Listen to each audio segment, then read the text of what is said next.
Sinubukan ng punong guro ng paaralan na pahiyain ang isang mahirap na estudyante sa pamamagitan ng pagpapatugtog sa kanya ng piano bilang biro, ngunit walang nakahula sa susunod na mangyayari. Maligayang pagdating sa aking channel kung saan ibinabahagi namin ang mga kwentong nagbibigay inspirasyon at nagpapaalala sa atin na ang tunay na talento ay nagmumula sa kalooban, hindi sa panlabas na anyo. Kung mahilig ka sa mga nakaaantig na kwento, huwag kalimutang i-like at mag-subscribe. Unang araw ni Ricardo Navarro, isang tahimik na batang may maitim na balat at maamong ekspresyon. Ang suot niya ay simpleng t-shirt na bahagyang kupas, maong na may maliit na punit sa tuhod at sapatos na halatang matagal ng gamit. Habang naglalakad siya sa makintab at marmol na pasilyo ng paaralan, daman niya na tila wala siyang lugar sa mundong ito. Ang mga estudyante, pawang nakasuot ng malilinis na uniforme, ay mula sa mga mayayamang pamilya at sanay na sa ganitong kapaligiran. Walang bumati sa kanya, ngunit malinaw sa mga malamig na tingin, hindi ka bagay dito. Sa kanilang tahanan, lumuha ng tuwa ang kanyang lola, si Doña Teresa, nang malaman niyang nakakuha si Ricardo ng full scholarship. Sa kanilang lugar, isang komunidad na tila nakalimutan ng gobyerno at panahon. Ito ay isang himala, isang bihirang liwanag sa gitna ng dilim. Nangako si Ricardo, hindi niya sasayangin ang pagkakataon, kaya pagdating niya sa Class 3B, huminga siya ng malalim at binuksan ang pinto. Pagpasok niya, tumahimik ang silid. Lahat ng mata ay nakatuon sa kanya na para bang isa siyang mantsa sa isang bagay na dapat ay perpekto. Ikaw sa likod, sabi ng guro, hindi man lang tinanong ang kanyang pangalan. Habang papunta siya sa kanyang upuan, narinig niya ang mga bulungan. Siguro siya yung scholar, sabi ng isang blondinang may ayos na buhok. Tingnan mo yung sapatos, sabay tawa ng isa pa. Napatingin si Ricardo sa kanyang mga paa, ngunit naalala ang sinasabi ng kanyang lola, taas noo ka, miho, kasing husay mo rin sila. Ngunit kapag ang bawat tingin ay puno ng paghuhusga, kahit ang pinakamalakas na salita ay tila mahina.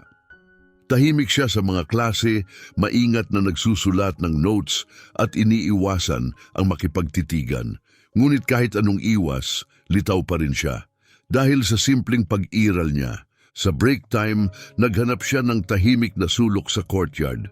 Kinuha niya ang baong sandwich na may laman na beans at isang bote ng maligamgam na tubig. Habang kumakain mag-isa, pinanood niya ang ibang mga estudyanteng naglalaro ng soccer sa maayos na damuhan, tila galing sa ibang mundo. Maya-maya, may aninong lumapit sa kanya. Pagtingala ni Ricardo, nakita niya si G. Reyes, ang punong guro. Suot ang mamahaling suit, makinis ang ayos ng puting buhok, at may ngiting hindi mukhang palakaibigan.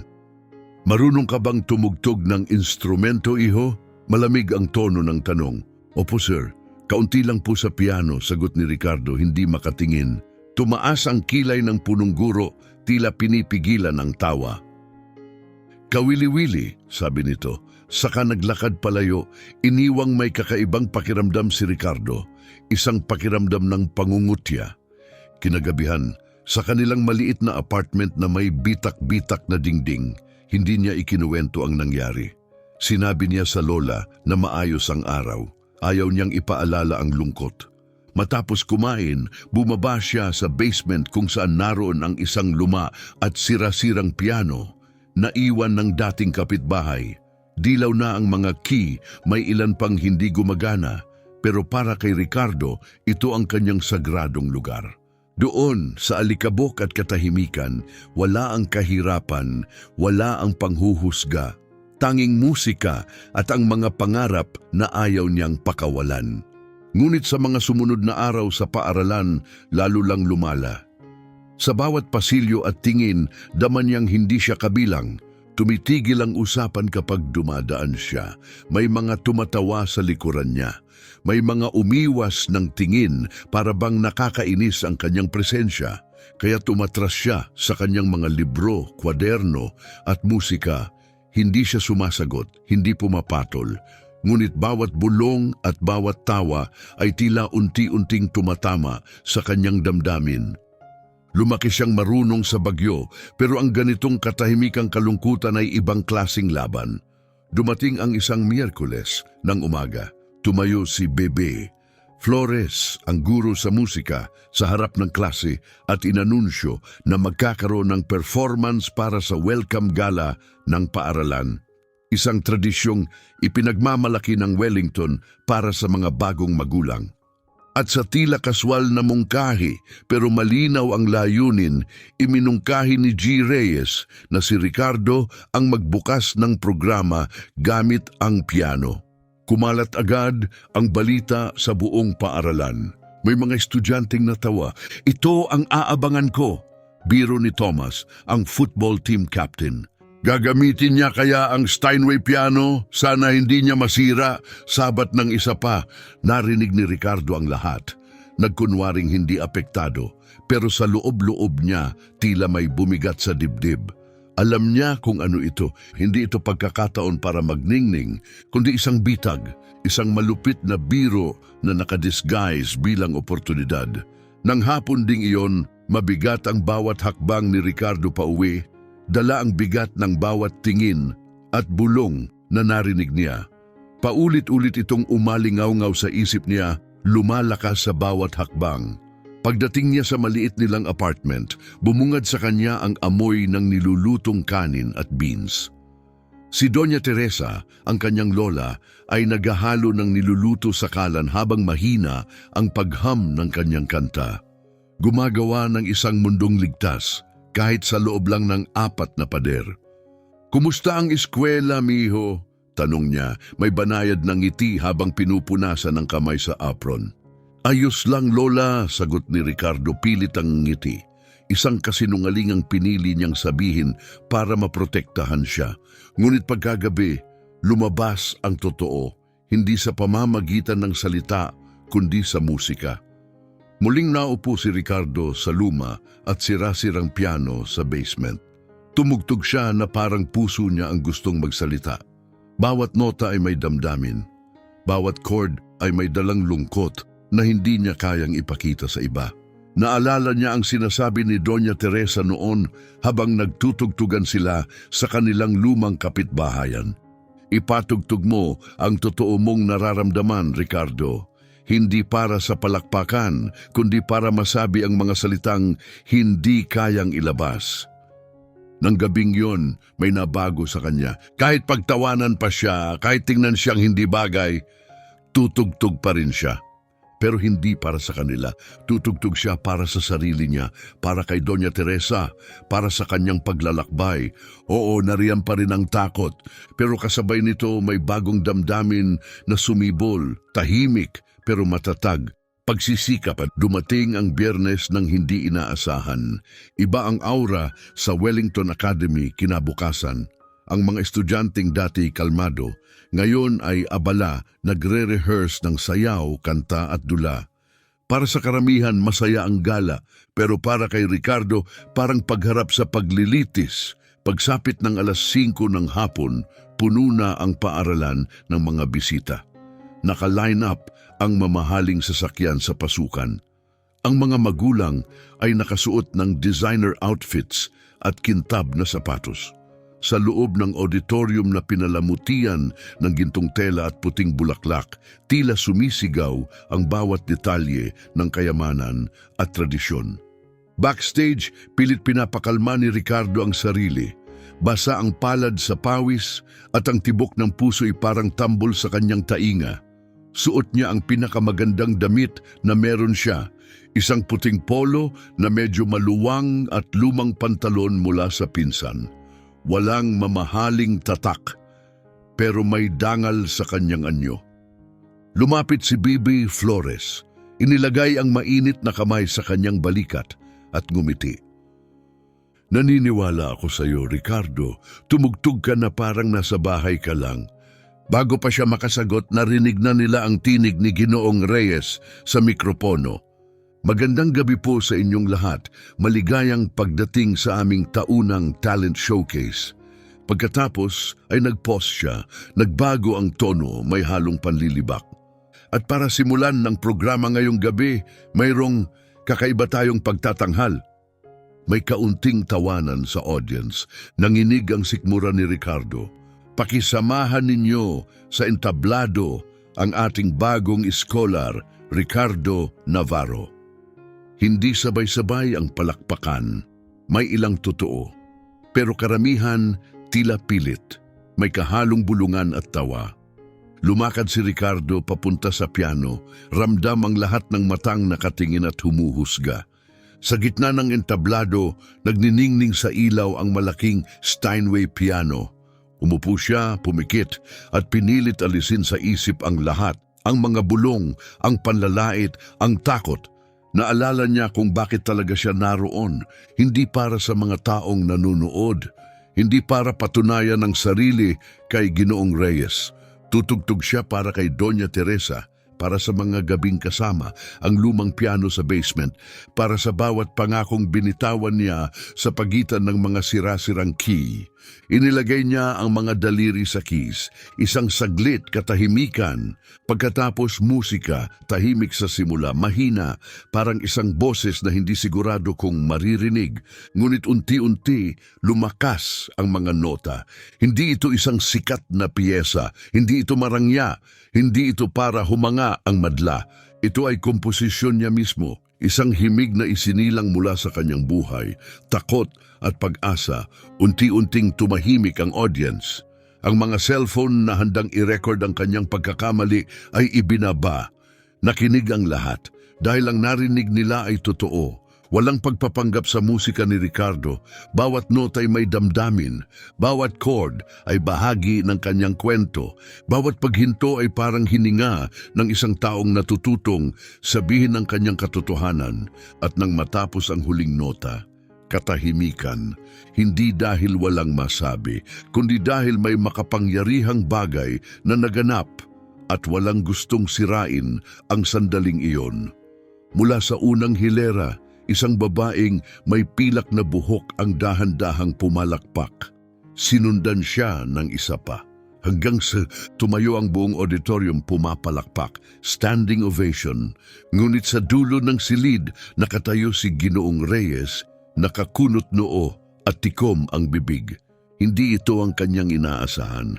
At sa sandaling yon, may nabago, hindi lang para kay Ricardo, kundi para sa lahat ng nanonood. Habang bumababa siya ng entablado, mabilis ang tibok ng puso niya.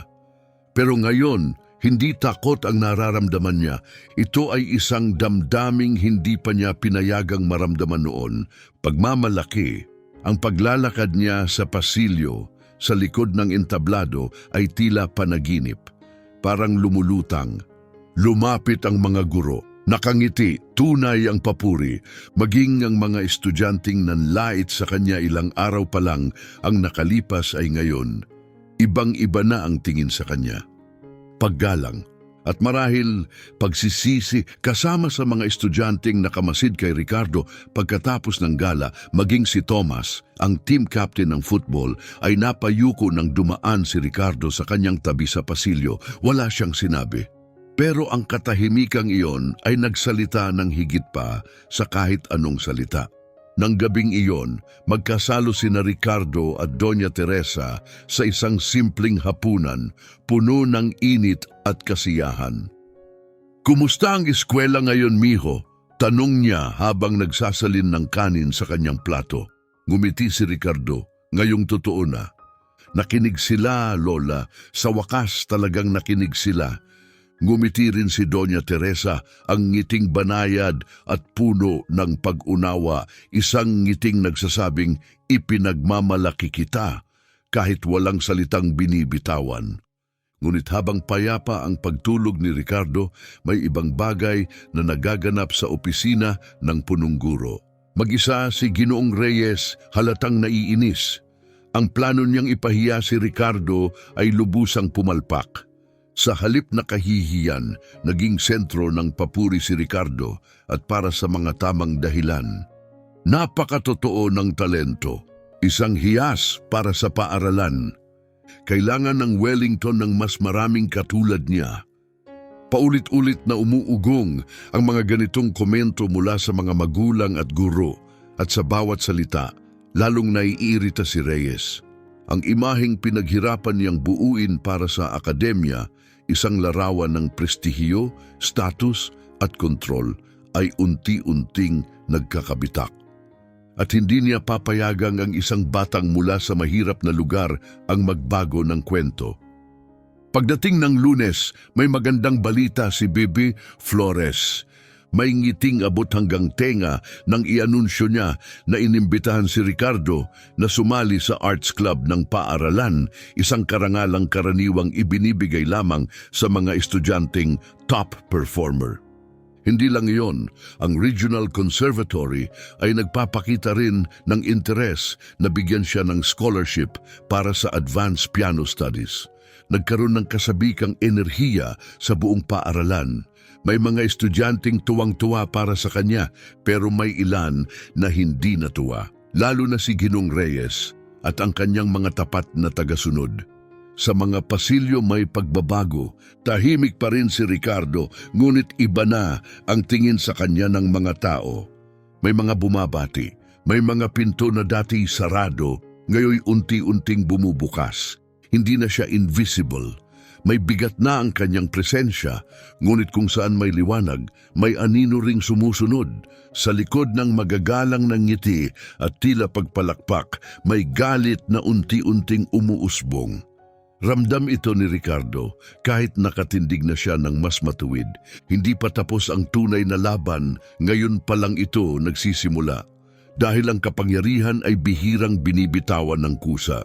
Ang mga araw matapos ang gala ay may kakaibang pakiramdam sa Wellington Academy.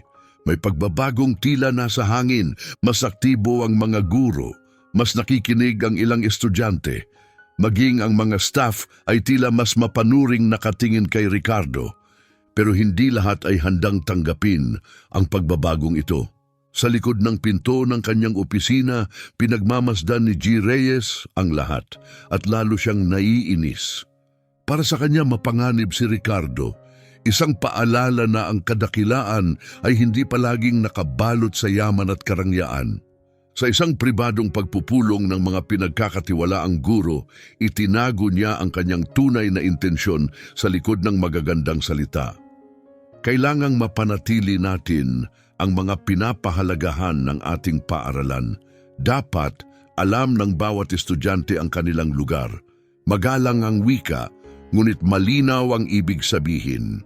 At hindi nagtagal, nagsimula ang mga tahimik na paninira. Isang umaga, natagpuang sira ang ilang key ng piano na palagi niyang ginagamit. Walang umamin. Kinabukasan, nawawala ang kanyang mga notang maingat na nakaayos sa loob ng kanyang locker. Nag-umpisang kumalat ang mga chismis, sinasabing ang kanyang talento ay sinasadyang pinapalobo at ang kanyang gala performance ay tsamba lang. Napapansin ni Ricardo ang lahat ng ito, pero hindi siya nagsalita. Hindi dahil hindi siya nasasaktan, kundi dahil alam niya ang tunay na lakas ay hindi nasusukat sa sigawan. Nasusukat ito sa katatagan. Kaya pagkatapos ng klase, bumabalik siya sa lumang piano sa basement ng kanilang apartment. Doon sa gitna ng alikabok at sirang mga pader, muling pinupuno ni Ricardo ang kanyang espiritu. Si Doña Teresa, gaya ng dati, ay mulat sa lahat ng pagbabago sa kanyang apo. Isang gabi, habang inaabot sa kanya ang tasa ng mainit na tsaa, umupo siya sa tabi ni Ricardo. "May problema ba, hiho?" Mahinang tanong niya. Saglit na tumigil si Ricardo. "Ayos lang po, Lola. Medyo pagod lang." Hindi na siya kinulit pa. Hinaplos niya ang buhok ng apo at iniwan ang tsaa sa mesa. Nauunawaan na may mga laban na tahimik at siya lang ang kailangang humarap. Ngunit hindi siya nag-iisa. Ang hindi alam ni Ricardo, may mga nakapansin na rin. Sa pangunguna ni Bibi Flores, isang maliit na grupo ng mga guro ang tahimik na nagmamasid at umaalalay. Nakita nila ang nawawalang sheet music, ang sirang piano, ang mga matang matagal na nakatitig.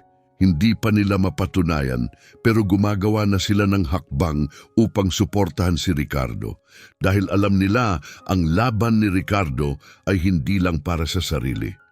Ito ay para sa mga estudyanteng katulad niya. Yung mga hindi kailanman nakita, hindi kailanman narinig. At ang apoy ng pag-asa ay unti-unti nang kumakalat. Samantala, ang bulong tungkol sa gala performance ni Ricardo ay patuloy na umuugong sa buong paaralan. Para sa marami, siya na ngayon ang inspirasyon. Pero sa iba, lalo na sa mga impluensyado ni G. Reyes, target pa rin siya. Hindi pa rin tumigil ang tahimik na paninira. Isang araw, nagtungo si Ricardo sa library upang mag-aral, ngunit laking gulat niya nang makita na tinanggal ang pangalan niya sa listahan ng may access sa music rooms. Nang tanungin niya ang sekretarya, malamig ang sagot. Mukhang may pagkakamali ka sa form. Alam ni Ricardo na hindi iyon totoo, pero hindi siya nakipagtalo. Humingi na lang siya ng access sa pinakalumang piano ng paaralan. Yung luma, nakalimutan na ng lahat, may alikabok at sirang tunog. Doon sa katahimikan, patuloy niyang pinapakain ang kanyang pangarap. Ngunit sa kaibuturan niya, ramdam niyang unti-unting bumibigat ang lahat. Dahil kahit ang pinakamatibay na puso, may hangganan din. Bawat mapanuyang tingin, bawat pintuang isinara sa harap niya, bawat bulong ng tsismis. Hindi siya agad nawasak ng isang hampas. Para itong libu-libong karayom, unti-unting tinitiktik ang kanyang diwa, araw-araw. May mga gabing ubos na siya na halos hindi na maitaas ang kamay sa mga piano keys. May mga umaga na tinatanong niya ang sarili kung sulit pa bang labanan ang isang sistemang ganoon kalaki at ganoon kalalim ang ugat. Isang hapon, habang bumubuhos ang ulan, matagal nang tapos ang klase. Nagpaiwan si Ricardo sa paaralan. Madilim ang kalangitan, tahimik ang mga pasilyo, ngunit sa harap ng lumang nakalimutang piano, ibinuhos niya ang kanyang kaluluwa sa musika. Isang sariling likhang tugtugin, puno ng sakit, pag-asa at lakas na hindi kayang ilarawan ng salita. Ang hindi niya alam, may isang figurang tahimik na nakatayo sa may pintuan, si Bibi Flores. Hindi siya nagsalita, hindi siya pumalakpak.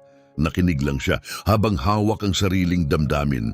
Nang matapos ang huling nota, saka lang napansin ni Ricardo na may kasama pala siya. Nagulat siya. Akala'y mapapagalitan dahil sa paglagi ng huli. Ngunit ngumiti lamang si Bibi Flores. Ang tinugtog mo, hindi natuturo, hindi nabibili, hindi kayang gayahin, aniya habang papalapit. Ricardo, ang dala mo, yan mismo ang kailangan ng paaralang ito. Napayuko si Ricardo, hirap tanggapin ang papuri matapos ang lahat ng naranasan. Sa mahinang tinig inamin niya, minsan naiisip kong huminto na lang. Hindi nagdalawang isip si Bibi Flores. Sulit ito, pero tandaan mo, ang tunay na kagalingan ay laging nakakatakot para sa mga taong nabubuhay sa panlabas na anyo lamang. Hindi siya nagtagal, pero ang kanyang mga salitay nagsindi ng isang maliit na apoy sa puso ni Ricardo. Isang liwanag. Patunay na may nakakakita sa kanya, hindi bilang problema, hindi bilang panganib, kundi bilang liwanag. At ang apoy na halos mamatay na muling sumiklab. Nang gabing iyon, napansin ni Doña Teresa ang pagbabago. Habang kumakain, sa unang pagkakataon sa maraming araw, nagbukas si Ricardo. Ikinuwento niya ang lahat, ang nawawalang mga nota, ang sinirang piano, ang masasamang bulung-bulungan. Tahimik lang nakinig si Doña Teresa. Pagkatapos, hinawakan niya ang kamay ng apo, mahigpit at may tapang. Mihiho, aniya nanginginig pero matatag ang tinig. Kapag sinarahan ka ng buhay ng lahat ng pinto, tandaan mo, may susi kang dala. Ang susi na yan ay ang talento mo, ang pananampalataya mo, ang dangal mo. Walang sino man ang makakakuha niyan. Napakapit si Ricardo sa dibdib niya. Naunawaan niyang hindi lang ito tungkol sa isang tugtugan, hindi lang ito tungkol sa paaralan. Ito ay isang laban upang makita, upang marinig, upang igalang. At habang ang mga bitag ay muling isinusulat sa likod ng saradong pinto, may mas malakas na bagay na umuusbong sa loob niya. Isang paninindigan na hindi kayang basagin. Dahil ang mga katulad ni G. Reyes ay kailanman hindi maiintindihan ang isang katotohanan ito. Ang tunay na talento ay hindi lang pagtama sa tamang nota, kundi ang lakas ng loob na tumugtog kahit gusto kang patahimikin ng mundo. Dumating ang susunod na linggo, mabigat ang kalangitan. Mababa ang ulap sa Wellington Academy at ramdam ang bigat ng hindi binibigkas. Inanunsyo ng administrasyon ang isang malaking kaganapan, Arts Week, isang taunang tradisyon ng eskwelahan para ipakita ang husay sa musika, sining at teatro. Dadalo ang mga importanteng bisita, mga negosyante, politiko at mayayamang sponsor. Isang event na nagbubukas ng mga pinto ng oportunidad. At alam ng lahat kung sino ang nararapat mapasama. Alam ng lahat kung sino ang tumama sa puso ng buong paaralan. Dapat kasama si Ricardo, pero nang inilabas ang opisyal na listahan ng mga performer sa mural ng courtyard, wala ang pangalan niya. Hindi sa ilalim ng musika, hindi rin sa anumang kategorya. Parang binura siya, nabigla ang ilan. Ang iba, sanay na ay napailing lang. Ganyan talaga dito. Matagal lang nakatitig si Ricardo sa listahan. Unti-unting lumalamig ang dibdib niya. Walang kabuluhan ba ang lahat ng pinaghirapan niya? Laging ba silang magdidikta kung sino ang may karapatang marinig? Tumayo siyang parang nagyeyelo sa lugar hanggang sa may bumulong ng katotohanan. Hindi tama ito, Ricardo, at hindi natin ito hahayaang matapos ng ganito. Si Bibi Flores yun. Tahimik ang kanyang tinig, pero ang apoy sa kanyang mga mata ay malinaw. Ang kawalang katarungan ay nananalo kapag nananahimik ang talento. At ikaw, anak, marami kang kailangang ipahayag. At sa araw ring iyon, nagsimula ang isang tahimik na revolusyon. Pinangunahan ni Bibi Flores kasama si G. Aquino, guro sa kasaysayan, at ilang mapagkakatiwalaang kawani. Nagplano sila ng isang kakaibang kaganapan, isang underground concert, isang bagong pagtitipon na pinangalanan nilang Wellington's Echo. Gaganapin ito sa likod ng hardin ng paaralan, malayo sa magarang entablado at sa mapanuring mata ni G. Reyes. Simple lang ang ideya, kung hindi siya pwedeng magningning sa entablado nila, gagawa sila ng sariling entablado. Isang entablado na hindi kayang harangin, hindi kayang baluktutin, at hindi kayang patahimikin. Kumalat ang balita sa pabulong. Sumali ang mga estudyanteng nasa drama, lumapit ang mga visual artist, lumabas mula sa anino ang mga musikero na matagal nang binabaliwala. Parang may bagong pag-asang dumadaloy sa ilalim ng Wellington, isang bagong enerhiya na hindi humihingi ng pahintulot. Sa loob ng kanyang opisina, nararamdaman ni G. Reyes ang pagbabago. Hindi niya ito maituro, pero ang kanyang kutob na nahasa ng taon ng kontrol ay nagsabing may nangyayari. At si Ricardo Navarro sa kanyang isip ay malayo pa sa katapusan. Ang pinakanakakagalit para kay G. Reyes ay hindi lang ang pag-angat ni Ricardo, kundi ang katotohanang ginawa niya ito nang walang pahintulot. At iyon ang tuluyang nagtulak sa punong guro na kumilos. Malamig, planado, malupit.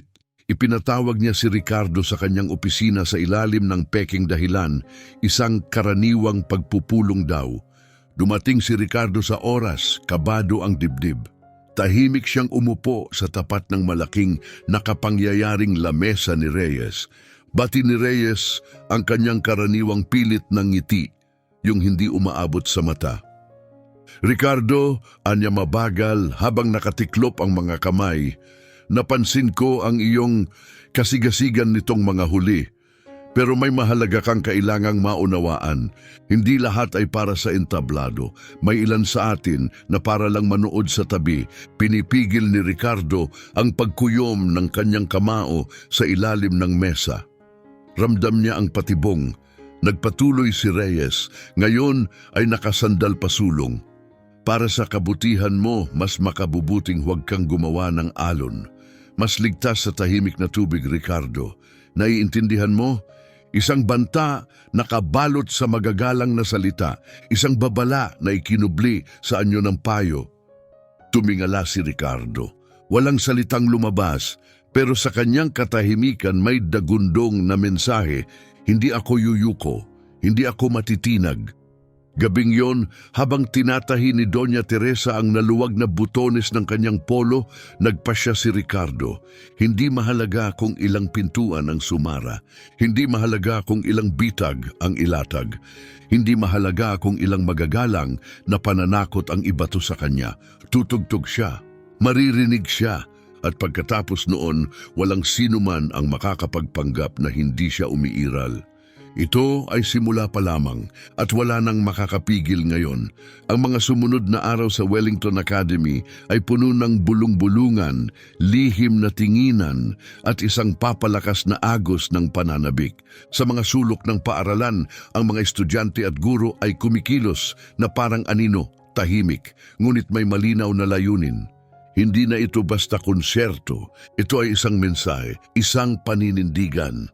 Sa pangunguna ni Bibi Flores at G. Aquino, nagsimula ng mabuo ang bagong kaganapan. Hiniram ang mga lumang ilaw mula sa teatro. Kinaladkad ang mga upuan mula sa kantina papunta sa hardin. Hinukay mula sa bodega ang isang lumang upright piano. Nakahanap ng mikropono kahit kalawangin. Wala sa mga gamit ay bago o marangya pero tunay ang lahat. At iyon ang pinakamahalaga, hindi ito rebellion para sa palabas. Ito ay hustisya, isang pagkakataon para sa mga tinig na matagal nang di pinakikinggan. At gusto man o hindi ni Ricardo, siya na ang naging simbolo ng pagbabagong ito. Isang araw bago ang kaganapan, mag-isa siyang naglakad sa bakuran ng paaralan. Kumalat na ang balita, may mga magulang na ang nakarinig, may lokal na mamamahayag na tahimik na naimbitahan. At si Ginoong Reyes naghahanda ng kontraaksyon. Mabigat ang presyon, ngunit sa pagbaba ng araw habang humahaba ang anino ng mga halaman, naalala ni Ricardo ang mga salita ng kanyang lola. Ang dignidad hindi ipinagpapalit, ipinagtatanggol. Gabing iyon, sa basement, tinono ni Ricardo ang lumang piano sa huling pagkakataon. Hindi ito perpekto, may mga tumatalbog na key, may ingay ang pedal, pero kanya ito. Ito ang piano na tumanggap sa kanyang pag-asa, lungkot at mga pangarap. Umupo siya at tumugtog, hindi para sa tagapakinig, hindi para sa palakpakan, kundi para ibuhos ang kaluluwa. Umangat ang isang himig mula sa mga sirangki, walang pamagat, pero puno ng kahulugan. Kwento ito ng pag-ibig, sakit, pakikibaka at pag-asa. Mula sa kusina, tahimik na nakinig si Doña Teresa. Nang matapos ang tugtugin, lumapit siya at niyakap ang apo. Bukas, kahit anong mangyari, panalo ka na, bulong niya. Pumikit si Ricardo, ninamnam ang init ng yakap parang baluti sa giyera. Hindi niya alam ang kahihinatnan ng susunod na araw. Maaring pagtawanan, maaring parusahan, maaring mapatalsik, pero ang manahimik, ang umatras, yun ang tunay na pagkatalo at hindi niya kayang ipagkanulo ang sarili niya. Pumasok ang Biyernes sa ilalim ng bughaw na langit, tila isang palatandaan. Eksaktong 5:00 ng hapon habang abala ang mga opisyal na performer sa Grand Hall ng Wellington, tuwid, makintab, perpekto. Isang ibang uri ng madla ang dumagsa sa likod hardin. Hindi sila naghahanap ng perpeksyon, hinanap nila ang katotohanan. Mga magulang na uhaw sa tunay na sining, mga estudyanteng sabik sa pagiging totoo, mga gurong sawa na sa katahimikan, mga reporter na naaakit sa bulong ng isang pambihirang pangyayari. Maliit ang entablado, hindi perpekto ang sound system. kumikisap-kisap ang ilaw sa ihip ng hangin. Ngunit ang enerhiya ay hindi matinag, hindi mapipigilan, at sa sentro ng lahat ay si Ricardo Navarro. Suot ang isang malinis na puting polo, kalmado ang mukha, nakatayo sa tabi ng lumang piano. Hindi lang siya handang tumugtog. Handa siyang magsalita nang hindi kailangan ng salita. Mula sa anino ng mga puno, nakamasid si Ginoong Reyes, mahigpit ang panga, nakakuyom ang kamao. Hindi ito bahagi ng kanyang plano, nawala ang kanyang kontrol. At sa kaibuturan ng kanyang pagkatao, naramdaman niya, ito pa lang ang simula. Pagsapit ng 6:00 ng gabi, puno na ang hardin, hindi ng ingay kundi ng isang uri ng sagradong katahimikan. Isang madlang handang makinig, handang makaramdam, handang tumanggap ng katotohanan. Isang makapangyarihang katahimikan ang bumalot sa hardin habang si Ricardo ay lumalakad patungo sa gitna ng entabladong gawa sa kamay. Walang magarang kurtina, walang kumikislap na ilaw, tanging ang isang lumang piano, ilang bumbilyang nakabitin sa mga sanga, at isang mahinang hanging tila nagdadala ng bawat panaginip ng mga hindi kailanman pinakinggan. Umupo siya sa bangko, huminga ng malalim at tumingin sa harap. Sa unang hilera, nakita niya si Doña Teresa, ang kanyang lola, ang mga matay puno ng pagmamalaki at damdamin. Katabi niya sina Bebe, Flores, G. Aquino, at mga kaklase na dati walang pakialam, ngayon nakatingin sa kanya na parang kapamilya. Pumikit siya, inilapat ang mga daliri sa mga pamilyar na key. At tumugtog. Ang musika ay hindi galing sa isang sikat na kompositor. Hindi ito teknikal na perpekto, pero ito ay totoo. Ito ay kanya, hilaw, tapat, malalim. Bawat nota ay hinugot mula sa pinakaloob ng kanyang kaluluwa. Ito ay musika na nagsasalita ng wika ng kanyang kinalakihang kanto. Nagre-reflect ng tawa ng kanyang lola tuwing linggo. Bit-bit ang bigat ng bawat mapanghusgang salita, bawat pag-iisa sa marmol na pasilyo. Ngunit higit sa lahat, dala nito ang isang bagay, pag-asang kailan may hindi bumitiw. Sa simula tahimik ang mga manunood bilang paggalang, ngunit hindi nagtagal, may mas malalim na nangyari. Hindi lang nila narinig ang musika, naramdaman nila ito. Ang mga ina mula sa mayayamang pamilya, sanay sa walang buhay na recitals, ay tahimik na napaluha. Mga gurong dating sunod-sunuran sa sistema ay yumuko, puno ng pagsisisi. Mga estudyanteng minsang nangutya, ngayoy tahimik na nakatayo, nakaharap sa isang bagay na hindi pa nila nagawang maging totoo. At sa anino ng mga puno sa likuran, nakatayo si Ginoong Reyes, mahigpit ang panga, nakakuyom ang kamao, ang kanyang imahe, ang kanyang kapangyarihan, ang mundong kanyang binuo sa forma at kontrol. Unti-unting gumuho sa bawat tugtog ni Ricardo. Dahil hindi lang ito musika, ito ay boses ng lahat ng ipinagkait ng paaralan. Musikang pumuno sa mga bitak ng sistemang matagal nang nakatago sa kinang. At ngayon, wala nang makakapagpanggap na hindi nila ito narinig. Hindi siya mahalaga. Nang tuluyang lumipad ang huling nota sa hangin, nanatili ang katahimikan. Hindi ito kaba, ito'y sagrado, mabigat sa kahulugan hanggang sa isang palakpak, dalawa, hanggang sa buong hardin ay nagsitayuan. Pumalakpak, tumili, lumuha. Walang tropeo, walang talumpati, walang gintong plake. Ngunit sa tunog ng tunay na palakpakan, tinanggap ni Ricardo ang pinakahinangad niya mula pa noong una. Maging kita, maging iginagalang, maging marinig, nanatili siyang nakaupo ng ilang saglit, nakayuko, nilulunod ng damdamin. Pagkatapos ay tumayo siya, at nagtama ang kanilang mga mata ni Doña Teresa. Wala siyang sinabi, hindi na kailangan. Ang kanyang ngiti ang nagsabi ng lahat. Habang tahimik na niyayakap ng mga guro at palakpak ng mga estudyante ang gabi, naramdaman ni Ricardo ang isang malinaw na katotohanan. Nagtagumpay siya, nabasag niya ang katahimikan, at hindi na siya kailanman magiging invisible.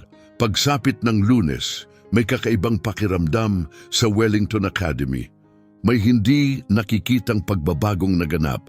Ang hangin ay tila may kasamang kamalayan. Hindi na weekend plans o sports ang usapan sa hallway. Ngayon, binubulong ang pangalan ni Ricardo. Ang kanyang tapang, ang tugtog na hindi malilimutan, ang mga dating walang pakialam, ngayon ay tila naglalakad na may mas malalim na pag-iisip. Para sa ilan, ang kanta ni Ricardo ay isang sandaling lumipas. Pero para sa iba, ito ay naging apoy na patuloy na nagliliyab. Ngunit sa isang nakalock na opisina sa likod ng mga nakasarang blinds, nagliliyab rin si G. Reyes. Ngunit sa galit, ang nangyari sa hardin ay isang pampublikong kahihiyan. At kahit nakangiti pa rin siya sa mga pulong sa loob-loob niya, nagbabalak siya. Agad niyang ipinatawag ang emergency meeting ng School Disciplinary Committee.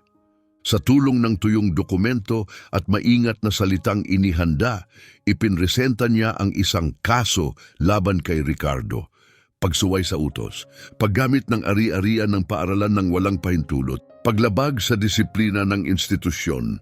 Ngunit sa likod ng formal na tono, alam ng lahat ang totoo. Isa itong plano upang tuluyang patahimikin si Ricardo Navarro. Ngunit ngayon, hindi na tahimik ang paaralan. Mga gurong galit ang nagsimulang magsulat ng open letters. Mga magulang na hanggang ngayon ay bitbit pa rin ang emosyon ng hardin ay humihingi ng paliwanag. Mga estudyanteng dating nanonood lang, ngayon sumasama sa lumalakas na panig ni Ricardo. At sa isang pambihirang hakbang ng tapang, tumawag ng pampublikong pagpupulong si Bebe Flores nang walang pahintulot ni Reyes. Mabilis na puno ang auditorium, mga estudyante, mga guro, mga magulang, at sa harap nila matatag na tumayo si Bibi Flores at isinatinig ang katotohanan. Isinalaysay niya kung paano isinantabi si Ricardo, kung paanong sinira ang kanyang music room, kung paanong binura ang pangalan niya sa opisyal na programa, at kung paanong sa kabila ng lahat tumindig siya. Ang kanyang mga salita ay hindi basta echo, ito'y kulog sa kalmadong kalangitan. Dahil sa sandaling iyon, ang kwento ni Ricardo ay hindi na lamang kanya. Ito na ang kwento ng bawat taong kailanman ay pinatahimik. Hindi na ito tungkol lamang kay Ricardo. Ito ay para sa bawat estudyanteng minsang nakaramdam na sila'y hindi nakikita. Para sa bawat tinig na hindi pinakinggan. Para sa bawat taong itinuring na mababa.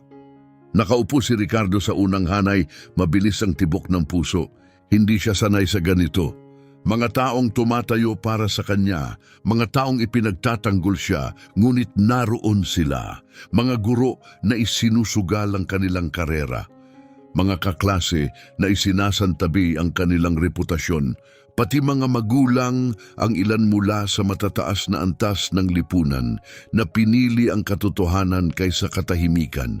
Lahat ng ito para sa kanya, para sa katarungan. Kinahapunan, nakatanggap ng abiso ang pamunuan ng paaralan na nagbago ng lahat. Naalerto na ang school board at ang Regional Department of Education.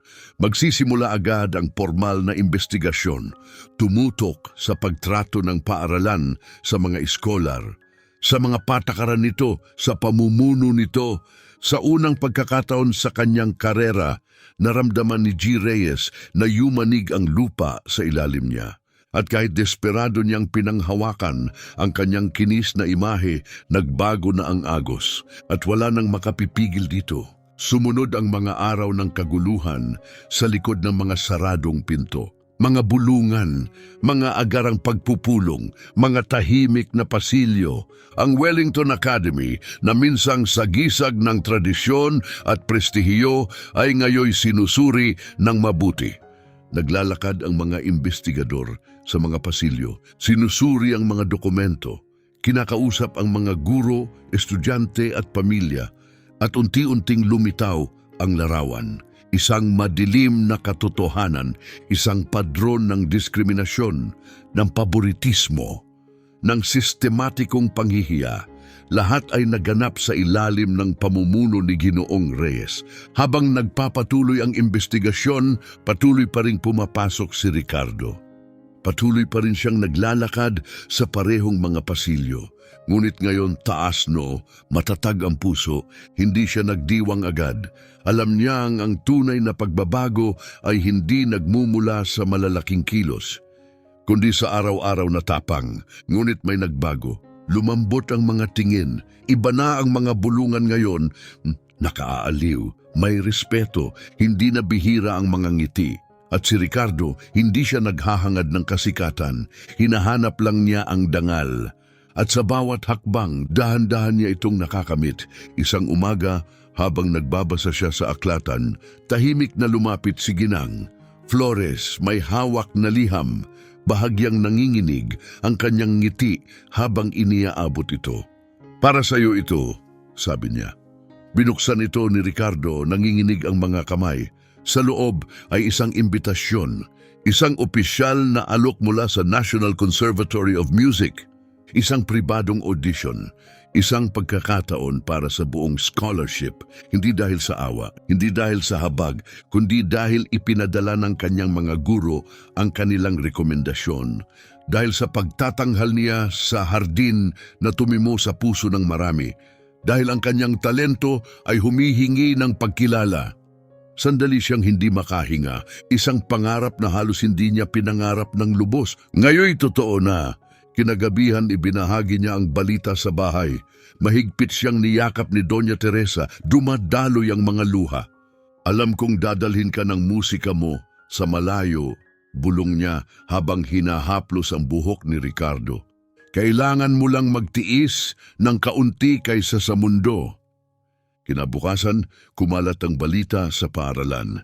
Si Ricardo Navarro, ang batang mula sa nakalimutang piano, ang iskolar na halos walang nakapansin noon, ay inimbitahan ng pinakaprestihiyosong konserbatoryo ng musika sa bansa.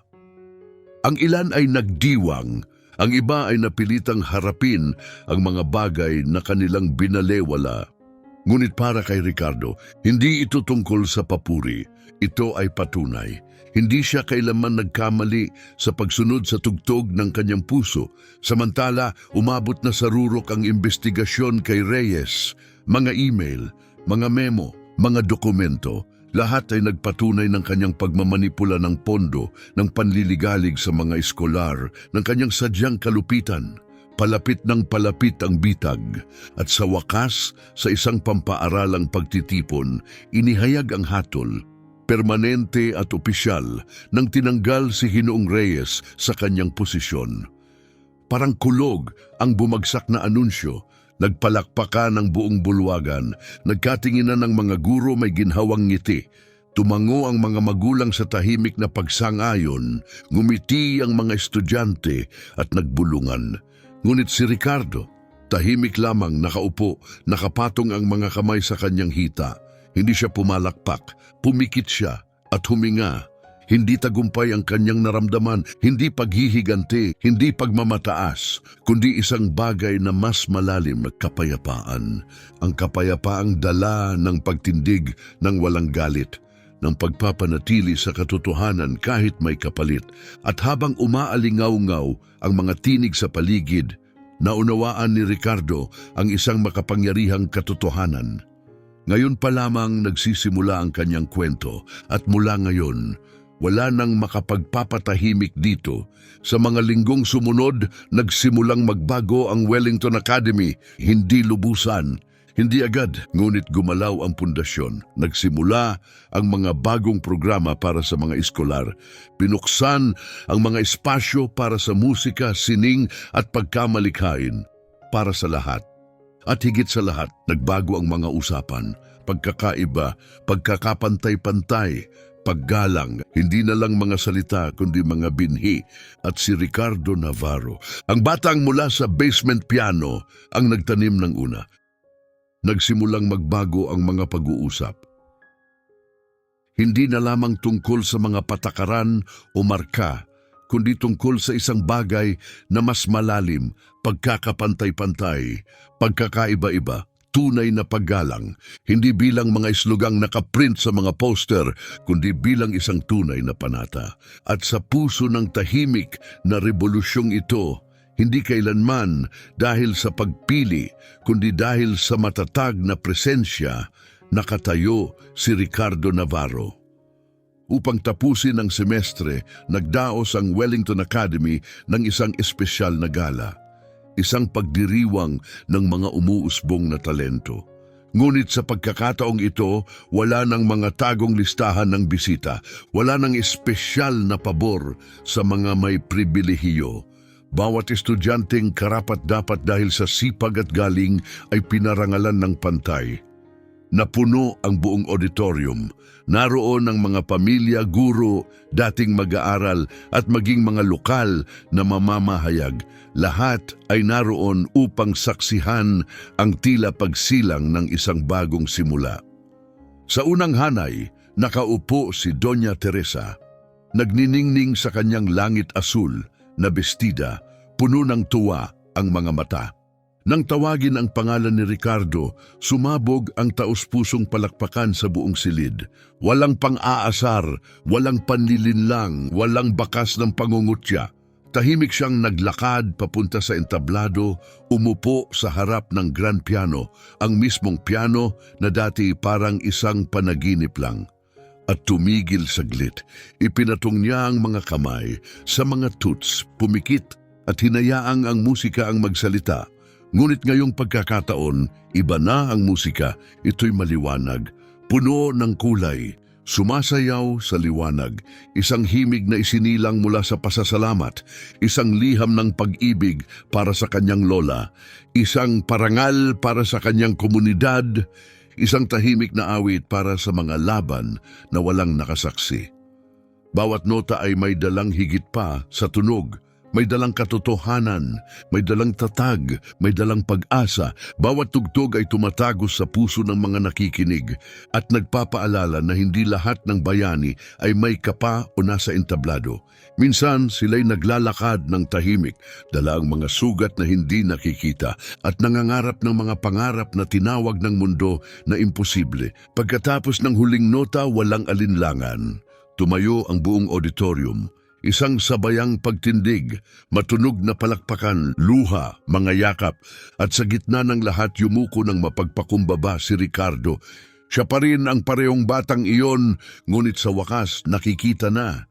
Ang puso niya payapa, hindi lamang siya nakalikha ng lugar para sa sarili. Nagbukas din siya ng daan para sa mga susunod na lalakad sa yapak na iniwan niya. Kinagabihan, habang naglalakad sila pauwi sa ilalim ng langit na puno ng bituin, marahang hinawakan ni Doña Teresa ang kanyang braso at bumulong. "Anak, kita mo? Mas malaki ka kaysa sa kahit anong entablado." Ngumiti si Ricardo, nakatingala sa kalangitan. Alam niyang hindi magiging madali ang daan sa harap. Mayroon pa ring mga balakid, mayroon pa ring mga boses na susubok na patahimikin siya. Ngunit wala na iyong halaga dahil alam na niya ngayon, ang nasa loob niya ay hindi matitinag, ang kanyang tapang, ang kanyang musika, ang kanyang kwento. At sa huli, gaano man karaming pinto ang magsara, gaano man karaming tao ang sumubok na patahimikin ka, kung ang iyong katotohanan ay malakas na tumutunog sa iyong kaluluwa. Lagi mong mahahanap ang paraan upang marinig.